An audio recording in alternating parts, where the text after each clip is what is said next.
urged the viewers all over the world to pray that God provides a solution because of the thousands of people he saw dying. Sovereign Lord revealed to his servant, Prophet Samuel Kakande, what was going to happen in the country of Ethiopia.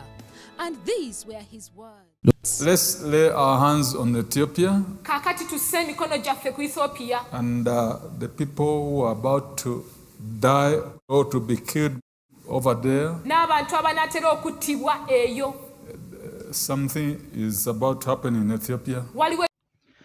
Nagaanii fi haraarri waaqayyoo hunda keessaniif haa ta'u akkam jirtu hordoftoonni Alex Tuubii. Saayitii kana odeeffannoowwan kiristaanaa wal qabatan qabnee dhufnee jirra. Hanga xumuraatti turtiin keessan waliin haa ta'u. Dhaggeeffattoota keenya namooti yeroo jalqabaaf gara chaanalii keenya dhuftan chaanaliin keessan kana subscribe gochuun eegalaa isiniin jecha. Kallattii maana gara odeeffannoo qabannee dhufneetti sin dabarsa. Dhaggeeffattoota keenya odeeffannoon har'a qabannee dhufnee odeeffannoo baay'ee ulfaataa waa'ee biyya keenyaaf darbedha. Innis ergaa raajummaa raajoonni biyya Yugaandaa fi biyya Zimbabwee irraa waa'ee Itiyoophiyaaf dabarsanidha. Jaallatamoo hordoftoota chaanalii kana jaallattanii subscribe gootanii dhaggeeffataa waan jirtaniif eebba sagalee waaqayyoon sinan eebbisaa. Sagalee eebbaa kana nama amanee ameen jedheef haa ta'u. Rakkinni fi gidiraan isin danqee isin dhaabu kamiyyuu isin hin danda'in darbaatii deema. Dhimmi akkamitti ta'a, akkamitti naaf mijata jettanii yaaddoftan harki waaqayyoo siniif haa mijeessu. Wanti dhaloota qabe isin hin qabin. Wanti dhaloota danqee isin hin danqin. Kufaatii keessan kan eegu ulfaachuu keessan haa argu siniin jenna. Nama amaneef sagaleen kun haa ta'uuf jennee isin eebbisna.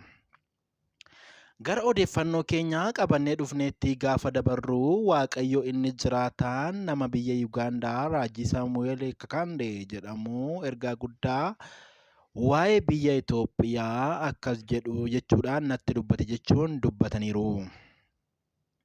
Ergaan kunis kunoo akka kanatti aanee jirutti isiniif dhiyaata. Hundumti keenya harka keenya ol kaasne waa'ee Itiyoophiyaa haa kadhannu. Biyya Itiyoophiyaa jedhamtu irratti rakkoo guddaa fi duuti namoota baay'ee kumaatamaan lakkaa'amanii akka ta'u waaqayyo natti dubbateera. Wanti nama rifachiisu guddaan biyya Itiyoophiyaa irratti ni ta'a. Kun immoo nama hundaafuu waan mijataa fi gaarii miti. Namni waaqayyoo Raajii Saamu'eel Kakandeen amantoonni biyya hundarra jiraatan waa'ee Itoophiyaadhaaf haa kadhannu. Lubbuun namoota kumaatamatti lakkaa'amanii The man of God, Prophet Samuel Kakande, urged the viewers all over the world to pray that God provides a solution because of the thousands of people he saw dying. Yaa Waaqayyo Gooftaa, waa'ee biyyaa fi saba Itoophiyaaf sin kadhadha. Lubbuun namoota badaa jiranii ati ilaali, gargaaris. Abbaa koo Itoophiyaa keessatti namoota kumaatamaan lakkaayaman du'uuf kaayyeeffaman kana akka hin duunee fi si kadhanna. Kadhannaa keenya nuuf dhaga'e. Waaqayyo koo maaloo lubbuu isaanii oolchi, mirga isaanis kabaji jechuudhaan raajiin biyya Yugaandaa kun kadhataniiru. Waaqayyo ammas gara biyya keenyaa akka laaluuf haa kadhannu. Hundumti keenya adaraa dhaamsa keenyaadha. Odeeffannoo wal fakkaatiin raajiin lammii Zimbabwee Liyaan Dolfu ergaa guddaa naasisuu waa'ee Itoophiyaadhaaf dabarsaniiru.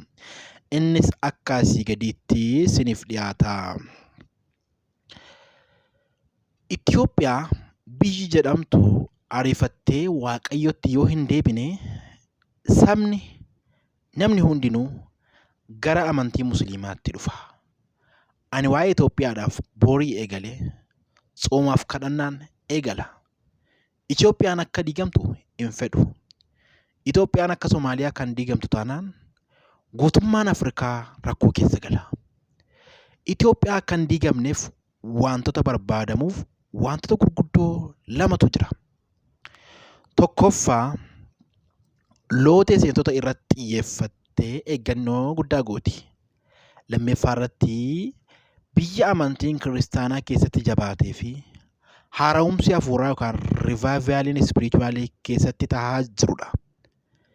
Taanzaaniyaa jalqabee hanga Itoophiyaatti rivaayivaalii hafuuraa guddaan ni ta'a. Haa ta'u iyyuu malee rivaayivaalii yookaan sosochiin hafuuraa kun kan jalqabu biyya Keeniyaаттidha. Keeniyaa irraa eegalee biyyoota birootti babal'ata. Egaa seexanni sochii hafuuraa kana dursee argee daangaa guddaa godhee biyya kana balleessuuf xiyyeeffatee jira. Kanaaf Keeniyaa dabalatee biyyoonni biraas waa'ee Itoophiyaa kadhachuu qabu. Hafuurri qulqulluun akkanatti dubbatetti ergamaa badiisaaf diigamsa qabatanii dhufanii namoota baay'eetu kutaalee magaalaa Itoophiyaa keessatti argamanii akka seenan natti dubbateera. Kana qofaa miti. Dabalataanis hafuura isaan bitu kan biroo akka qaban hafuurri qulqulluun natti dubbateera jedhaniiru. Itti dabaluudhaan namni Waaqayyoo kun egaa nagaan biyya tokko gaafa miidhamu rakkoo guddaatu uumama. Kanaaf mootummaanis dhimma kana gidduu galee waan danda'amu haa godhu. Hundumti keenyas waa'ee Itoophiyaa haa kadhannu jechuudhaan raajiin kun dubbataniiru. Amantii musliimaa fakkaatanillee biyya kana bituudhaaf qaamonni dhufan ni jiru. Kanaaf dadammaqiinsa hafuura qulqulluu kanas danquudhaaf akka kaanidha. Kanaaf jabaannee kadhachuu nu gaafata. Kanaaf kiristaana kan ta'e hunduu waa'ee dhimma Itoophiyaa haa kadhatu jechuudhaan raajiin kun ergaa Waaqayyo biraa dhagahee dubbateera. Egaa jaallatamoo hordoftoota chaanalii kana Waaqayyo karaa tokkos karaa lamas ni dubbata. Kanaaf hundumti keenya jabaannee haa kadhannu jenna. Dhaggeeffattoota keenya odeeffannoo saayitii kanaaf qabannee dhufne asuma irratti kan goolabnu ta'a. Odeeffannoo biraatiin hanga walitti deebinutti namooti haarawaan chaanalii keenyaaf haaraa taatan chaanalii keessan kana sabiskiraayib gochuudhaan mallattoo bilbilaa tuqaa odeeffannoon keenya ariitiin akkasiin bira ga'uuf isiniin jenna. Waan tole jettaniif Waaqayyo tole isiniif haa jedhu. Eebbifamaa dhaamsa ariifachiisaa nuti qabnu immoo odeeffannoo yeroo yerootti isin bira ga'u sabiskiraayib godhaatii chaanalii keenya hordofaatii sheer godhaa isiniin jenna. Gooftaan isin haa eebbisu. Yeroo kanatti Waaqayyoon haa kadhannu dhaamsa keenyadha.